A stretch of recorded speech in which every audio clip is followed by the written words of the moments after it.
पिंट्या, अधीरा पोचली ना रे? हो, मेसेज आला होता तिचा. बरं झालं बाबा, फायनली तिची सासू गेली. किती शांत वाटतंय ना. अधीरा हट्टाने गेलीये खरी, पण मला नाही वाटत उद्या काय होईल तिच्या बरोबर. म्हणजे मला त्या सरपोतदारांवर आहे ना विश्वासच राहिलेला नाहीये आता. अधीराला आज पाय धरायला लावलेत मम्मा. उद्या उठून काहीतरी मोठी परीक्षा घेतील ते. घेऊ दे, घेऊ दे, घेऊ दे. मला अधीरावरती पूर्ण कॉन्फिडन्स आहे. ती प्रत्येक परीक्षेत पास होईल. आणि मला असं वाटतं की आपण सुद्धा तिला सपोर्ट केला पाहिजे, डिमॉरलाइज नाही.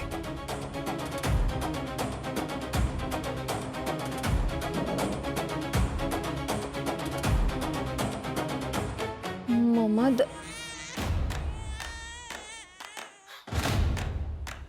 ही परत उठली. मी आत्ताच झोपवून आले होते ना तिला. अगं ती झोपूनच कशी राहील? उठणारच ना. तू जा ना, जरा खेळ ना तिच्याशी. हे बघ, माझं हेच म्हणणं आहे, हे ना मला आता पटलंय. अधीरानं पूर्णपणे तिचा संसार करायला सक्षम आहे. तू तिच्या बाळाकडे बघ ना जरा. त्याला वेळ दे, चांगले संस्कार दे. शेवटी संस्कारच ना कामी येतात आयुष्यात. जा आता.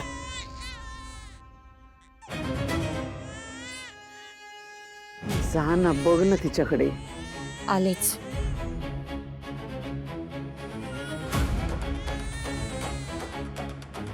परत एकदा जिंकली स्वानंदी. स्वतःच्या आईला पण जुमानलं नाही तिने. घरी पाठवून दिलं. अधीरा पण काही कमी नाहीये मॉम.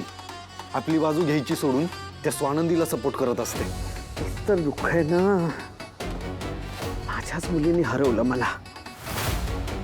माझी ही हार माझ्या जिंकण्याने मी बदलली नाही ना, तर मल्लिका नाव नाही लावणार. नाही लावणार.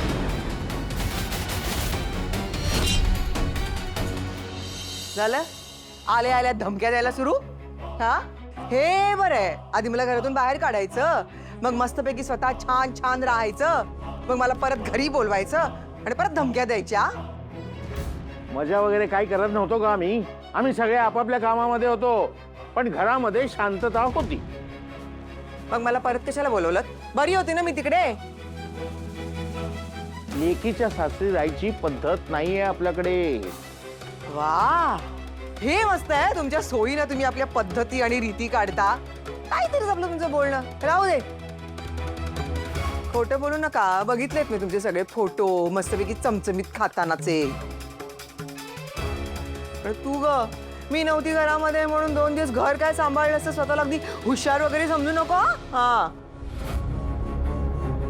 काय काय येते तुला? काय काय येते? नुसतं खिचडीवर चालणार नाहीये. चांगला भाजी पोळी भात आमटी उसळ सगळ्यात चटणावीट सागरा संगीत पाहिजे. मी करते तसं. हे बघ, अधीरा कसलाही घाट घालणार नाही आता. हा, ती दमून आलेली आहे, त्यामुळे घरात जे काही असेल ना ते 2-2 घास खाऊन घेऊ. नाही बाबा. बघितलं? हे असं असतं तुमचं.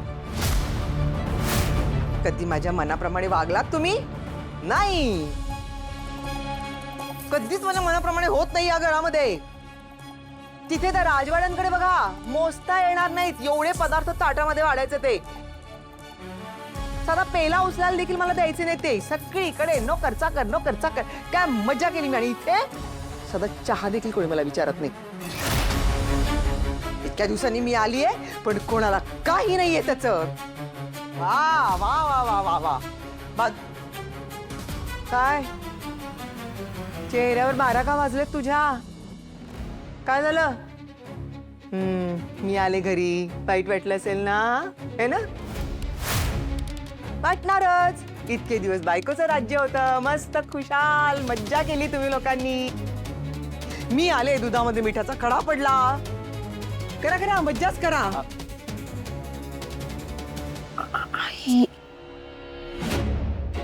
बाबा, हे कसं शक्य झालं? म्हणजे तुम्ही आईला कसं आणलं इथे? मी परत आणलेलं नाहीये, अधिरानं आणलं तिला परत. काय? पण त्यासाठी तिला खूप त्रास सहन करावा लागलाय. तिची माफी मागावी लागलीये अधिराला. इट्स ओके बाबा, लहानांनी एल्डर्सची माफी मागितली तर त्यात काय बिघडलं? It's okay. आणि बाबा, आई आत्ताच आल्यात त्यामुळे तुम्ही प्लीज त्यांच्याशी भांडू नका ना. आपण शांत राहूयात ना सगळे, ओके? हे बघ अधिरा, तुला ज्या पद्धतीनं मंदाची माफी मागावी लागली आहे ना, ते मला खरंच आवडलेलं नाहीये. माफ कर मला त्यासाठी. तू एवढी समजून उमजून प्रेमाने वागतेस, तरीही मंदा तुझ्याशी अशी का वागते तेच मला कळत नाही ग. इट्स ओके बाबा. आणि बाबा, तुम्ही का माफी मागताय? तुम्ही मोठे आहात माझ्यापेक्षा. तुम्ही प्लीज प्लीज नका ना मागू माफी. खरं तर मीच सॉरी या सगळ्यासाठी, कारण मला आता कळलंय की ही चूक माझीच होती. एनिवे बाबा, फॉरगेट अबाउट इट. आपण सगळे शांत राहूयात, ओके? चल, आलेच मी.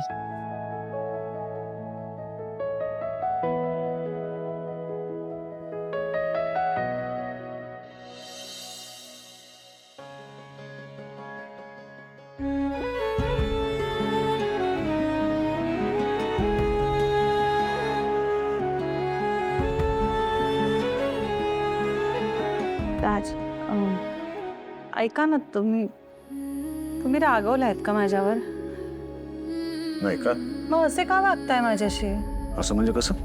असंच म्हणजे गप्प गप्प आहात तुम्ही. म्हणजे तुम्ही सहसा असे नसता ना. एरवी सुद्धा चिडलात तरी बडबड बडबड करत असता. आज तुम्ही काही बोलत नाही आहात. असं काही नाही आहे. एवढ्या दिवसात आता कळलंय मला. काय कळलं? मला तुम्ही कळलाय. म्हणजे तुम्ही जेव्हा खूप रागावलेले असता किंवा त्याहीपेक्षा दुखावलेले असता तेव्हा असे गप्प असता.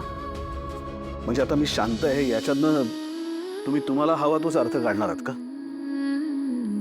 शांत नाही आहात तुम्ही. शांतता आणि अस्वस्थता ह्यातला फरक कळतो मला. तुम्ही अस्वस्थ आहात आता. ऐका ना, तुम्ही नका ना असे राहू. मला त्रास होतोय तुमच्या गप्प राहण्याचा. अहो, माणूस कधीतरी गप्प राहू शकतो का नाही? सारखं काय बडबड करायची आणि सारखं चिडून काय उपयोग आहे? उपयोग आहे. म्हणजे माणूस जसा आपल्याला माहितीये, तो जेव्हा तसाच वागत राहतो ना, तेव्हा आपण थोडे कम्फर्टेबल असतो. म्हणजे मला माहितीये तुम्हाला पूर्ण हक्क आहे आता माझ्यावर रागवण्याचा, चिडण्याचा, ओरडण्याचा, सगळं करण्याचा. पण मला तुमच्याकडून अपेक्षित रिॲक्शन नाही मिळत आहे ना, मग त्रास होतोय. आणि बरोबर आहे, तुम्ही चिडा ना, बोला. माझी आई चुकली आहे माहितीये मला. माझ्या आईमुळे अधिराला खूप जास्त त्रास झाला हे पण मला कळतंय. आणि ह्याचं मला पुरेसं गिल्ट आलेलं आहे. आता तुम्ही असे गप्प नका ना राहू. बोला ना काहीतरी. मला या शांततेचा खूप त्रास होतोय तुमच्या.